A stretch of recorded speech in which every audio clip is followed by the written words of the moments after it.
Hi, I'm Dr. Larry Malerba, and welcome back to the All Things Homeopathy Materia Medica series. Homeopathy has taught us time and again about how to unlock the remarkable healing power from the substances found all around us in nature. Today's remedy is Natrum muriaticum, which is Latin for sodium chloride, otherwise known as common table salt. In its material form, it's pretty harmless, unless you eat too much of it. But in its potentized form, it can work miracles that conventional medicine can't even begin to imagine. It's a remedy that can be used for a wide variety of problems, both constitutional and otherwise. So let's not waste time. Let's talk about the healing properties of homeopathic sodium chloride. Okay, I'm going to summarize the idea behind this remedy with the following statement. Natrum muriaticum is so sensitive to hurt that it makes him want to avoid feeling vulnerable.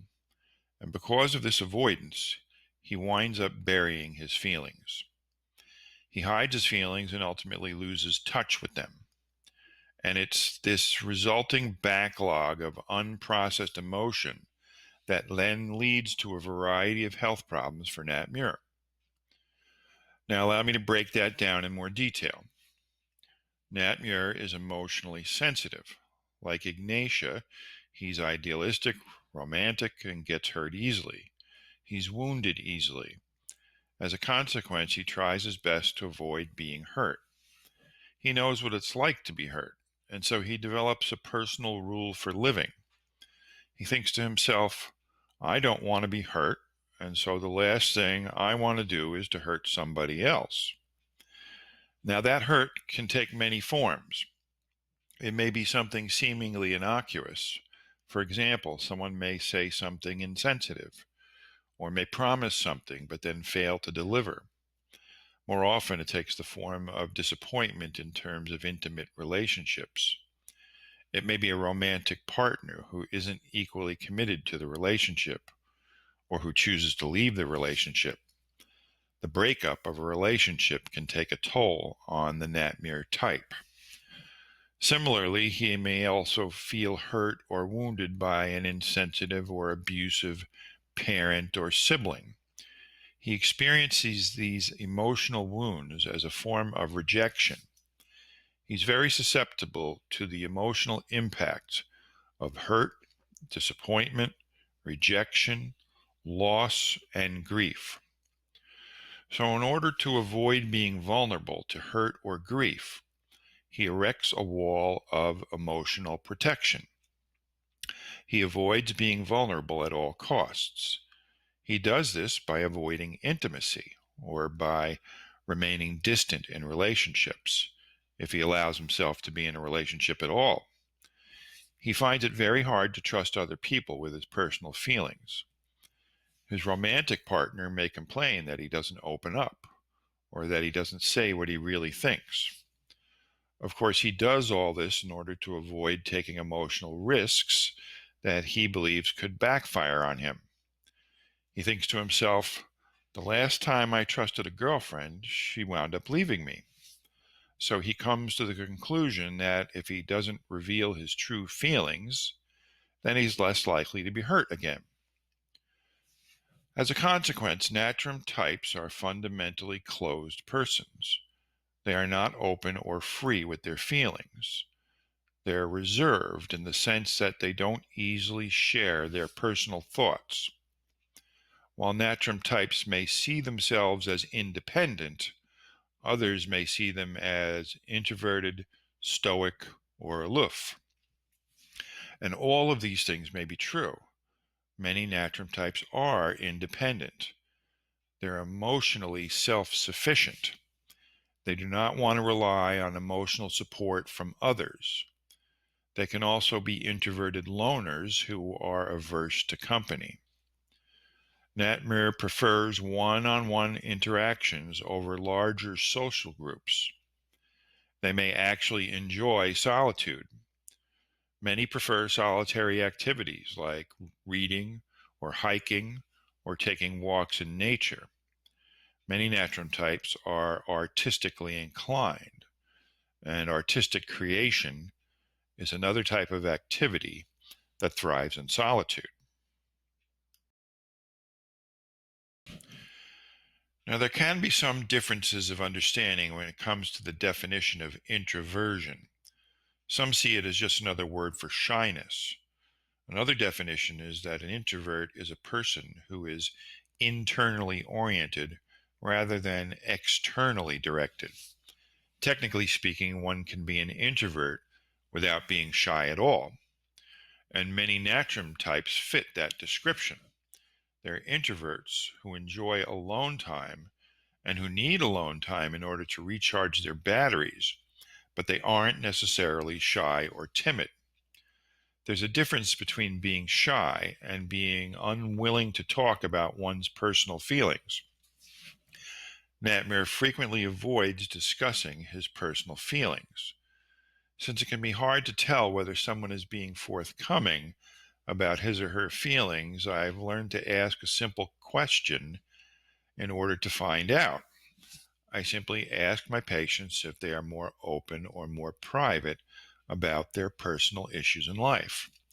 Most Natrum types have no problem admitting that they prefer to keep their feelings private. The reason I emphasize this point is that when reading popular descriptions of the Natrum personality, it's easy to come to the conclusion that they must be shy, quiet, timid, or awkward. And while this is sometimes true, it's not always true. So it's important not to get the wrong impression. Many Natrum types are happy, friendly, and socially well adjusted. However, while one may appear to be comfortable in social settings, that doesn't necessarily mean that such persons are inclined to reveal their personal thoughts and inner feelings. Many Natrum types turn their personality traits to their advantage, using them in a constructive manner to help others.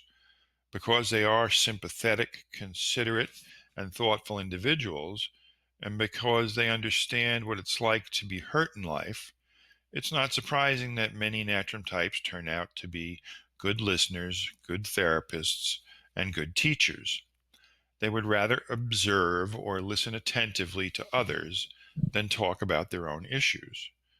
Nat-m also tends to be serious, loyal, responsible, punctual, and perfectionistic.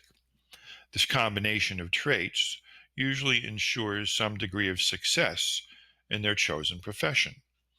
The homeopathic literature characterizes Nat-m as fastidious, which means someone who is discriminating and particular and who pays attention to detail.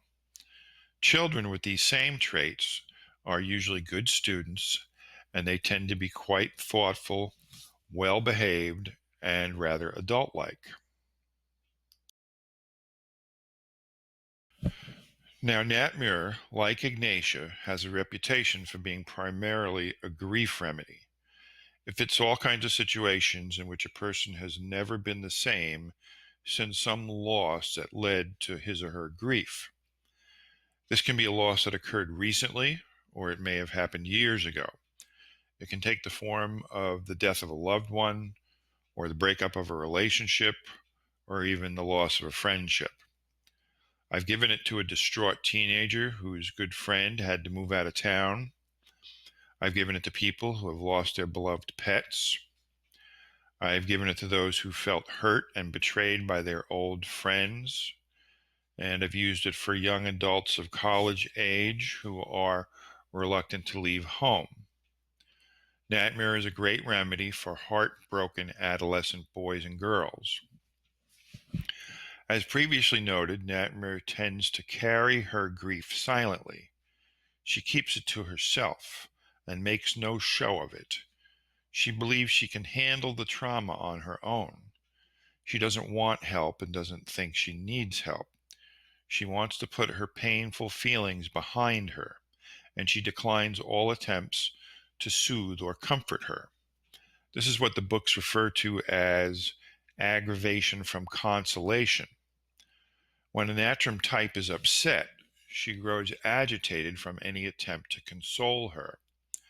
A sympathetic hug, for example, only serves to expose her feelings, thus making her feel more vulnerable than she already does. She feels mortified if she shows tears in the presence of another person. When asked, most Natrum types will say that they don't cry, or don't like to cry, or cannot cry, or will only allow themselves to cry when alone. Sometimes music will elicit tears, and she may listen to sad music when alone in order to help her access her emotions. Now, sometimes the wound is fresh in her mind, even if it happened years ago, and as a result, as the books say, she tends to dwell on past disagreeable occurrences. In this sense, she may live in the past, brooding over her old wounds, unable to get them out of her mind. In other cases, she may have so successfully repressed the feelings and memories surrounding the old hurt that she can barely recall the circumstances. On more than a few occasions, I've touched upon an issue during an interview that makes the client feel teary. She may act genuinely surprised and may remark, "Gee, I thought I had dealt with that." This often means that she hasn't really processed the grief. She only managed to stuff the feelings away. As we shall see, buried wounds or unprocessed grief of this nature can wreak havoc with the health of the individual. Because Nat-m is so adept at burying her grief, she's not going to just come out and tell you about it. So it's important to be on the lookout for suppressed, unacknowledged, or unprocessed grief as a potential etiology. The homeopathic stereotype is that Ignatia is an acute grief remedy, while Nat-m is supposed to be for long-standing grief. And while these indications are generally true, it's important to understand that these categories are just artificial. In actuality, either remedy can fit either situation. One of the main differences is that Nat-m tends to internalize his grief and control his emotions more successfully than Ignatia. Now, sometimes in his woundedness, Nat-m withdraws into emotional isolation and may become resentful about his hurts and wounds. He is both easily wounded and easily offended. He can feel angry over having been burned by someone or burned by life. Anger over old offenses may even cause him to hate those who offended him. This reflects the depth of his hurt and the ease with which he is wounded. Recall that Nat-m does not like to be shown sympathy or to be consoled, and so he may react with anger when someone draws attention to his carefully guarded vulnerability. Okay, now let's finish the mentals with the Nat-m fears. Common Nat-m fears include fear of heights, claustrophobia, fear of insects, especially spiders, fear of storms, fear of rejection, which makes perfect sense, and finally, Nat-m lists under fear of robbers. Now, it's fascinating that Nat-m is listed prominently in the repertory under both fear of robbers and dreams of robbers. This is often reported as a fear or dream of someone trying to break in. Nat-m is also listed under repeating or recurrent dreams. Taken from a metaphorical perspective, we can interpret this as symbolic of Nat-m's tendency to internalize his personal issues. He tries to keep his feelings walled away, but his subconscious mind won't allow it. It reminds him that no man is an island, and that eventually, at least if he's to be whole and healthy, his grievances must see the light of day. Another metaphor that applies here is that no man is a single, isolated grain of salt, completely separate from all others. Nat-m may not realize it, but he fears that intruder or robber who would break down those psychic walls thus revealing the source of his vulnerability. I should make one last point before we move on to the Nat-m generals. Many people read a description of Nat-m and say, "That's me." And that's because much of what I've just described reflects a perfectly normal, almost universal human experience. However, we don't prescribe Nat-m simply because someone has experienced similar feelings before. It's one thing to experience such feelings. It's a whole other thing to get stuck in them, unable to extricate oneself from them. Only when it becomes a repeating pattern of dysfunction do we then consider prescribing the remedy. Okay, now let's talk about the Nat-m generals and modalities. Generally speaking, Natrum types tend to be warm-blooded. They're bothered by too much heat and can be aggravated by exposure to the sun. Their symptoms may be worse at 10 a.m. or soon thereafter, and they can be aggravated or ameliorated at the seashore. It should go without saying that Nat-m can be aggravated by emotions, especially grief, hurt, humiliation, or disappointment. Reading may aggravate their symptoms, and perspiration can ameliorate their symptoms. Nat-m tends to sleep on the left side. They're prone to sleepwalking, i.e. somnambulism, and they may talk in their sleep. When it comes to food preferences, Nat-m likes salty and starchy, but also chocolate and sour things too. Nat-m is famous for its salt and starch cravings. They may liberally salt their food, or may like salty, starchy things, or salty, crunchy things like chips, crackers, popcorn, and pretzels. The homeopathic books also refer to this starch craving as a desire for farinaceous foods like bread, pasta, rice, and beans. If they say they like salty and sweet things, that usually means salt and chocolate. Nat-m also has a tendency to like sour things, like lemon and especially vinegar, which they may use as a salad dressing or as a topping. They also prefer bitter foods and fish.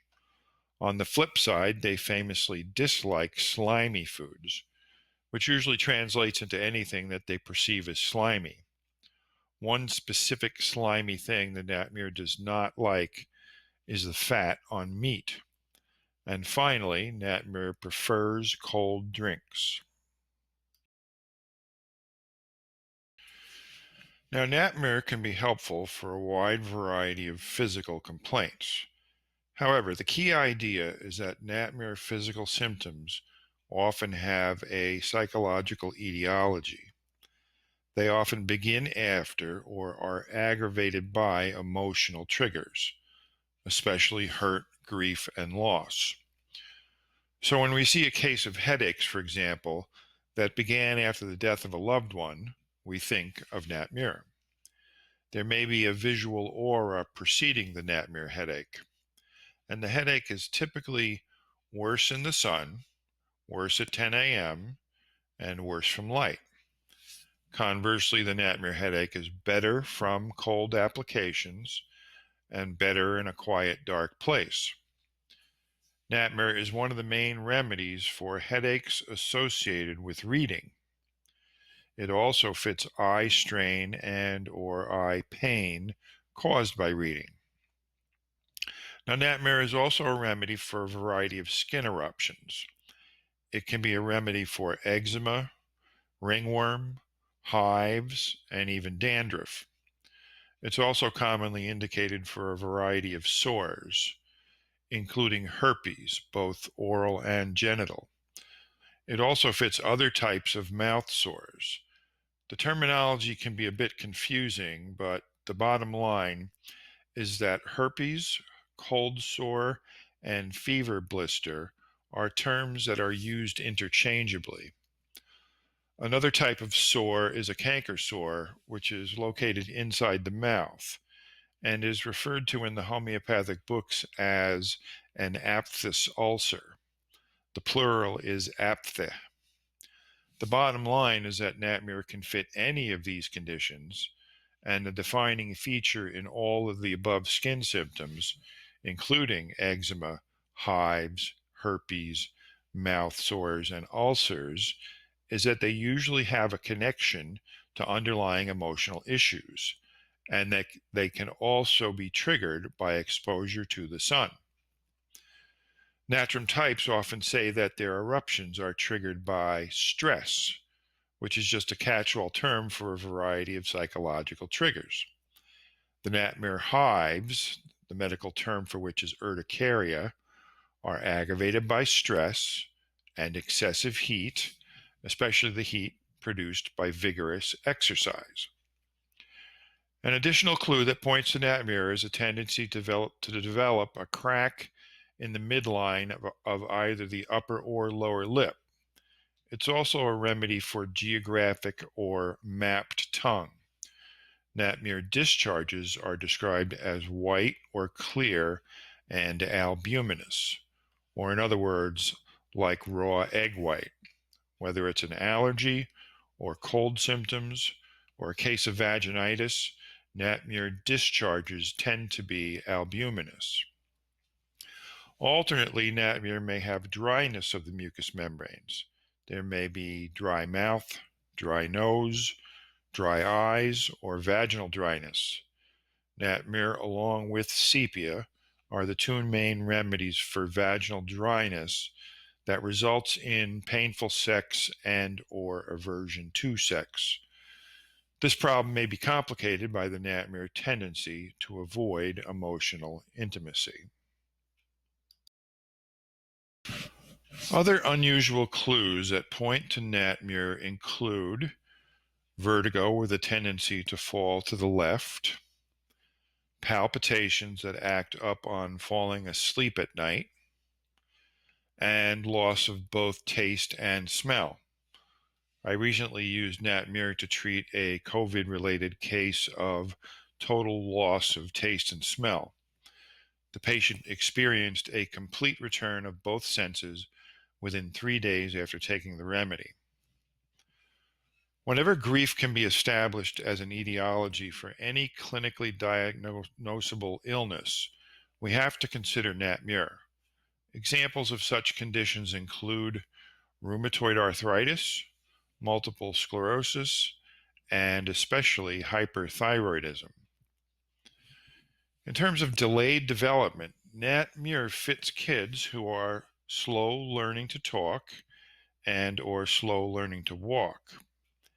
Nat-m fits emaciated children who fail to gain weight in spite of having a good appetite. And although many Natrum kids love to read, it's also one of the main remedies for children who have trouble with reading. Nail biting in both children and adults is another indication for Nat-m. And finally, Nat-m, along with ambra, are the two main remedies for both children and adults who will avoid using public restrooms. They do so because they're too self-conscious to urinate in the presence of strangers. Think of this when a kid waits all day and won't relieve himself until after he gets home from school. Okay, now let's talk about remedy relationships. Remedies that are complementary to Nat-m include sepia, apis, bryonia, nux vomica, and ignatia. In terms of remedy comparisons, think of both silica and Nat-m when treating health problems in reserved, well-behaved children or adolescents. Consider ignatia and aurum along with Nat-m in serious cases of grief. Think of Staph sagria and Nat-m in shy or reserved patients who are also angry and resentful. And when I can't decide between Nat-m or Staphylos aureus, I always consider Natrum carbonicum. And finally, sepia and Nat-m have many features in common, and so whenever we think of one, we should always consider the other. Okay, now let's review the bare bones keynote features of Natrum muriaticum. Ailments from unresolved or unexpressed grief in individuals who internalize their feelings. Easily hurt and emotionally closed. Reserved, responsible, and independent. Considerate, thoughtful, and sympathetic. Desire for time alone. Aversion to consolation. Warm-bloodedness. Desire for salty, starchy, chocolate and vinegar. Aversion to slimy foods, and all types of mouth sores or facial eruptions that result from stress or sun exposure. Okay, that's all for Nat-m. Thanks very much for watching. Don't forget to subscribe, and please tell your friends, classmates, and colleagues about the All Things Homeopathy channel. May the vital force be with you.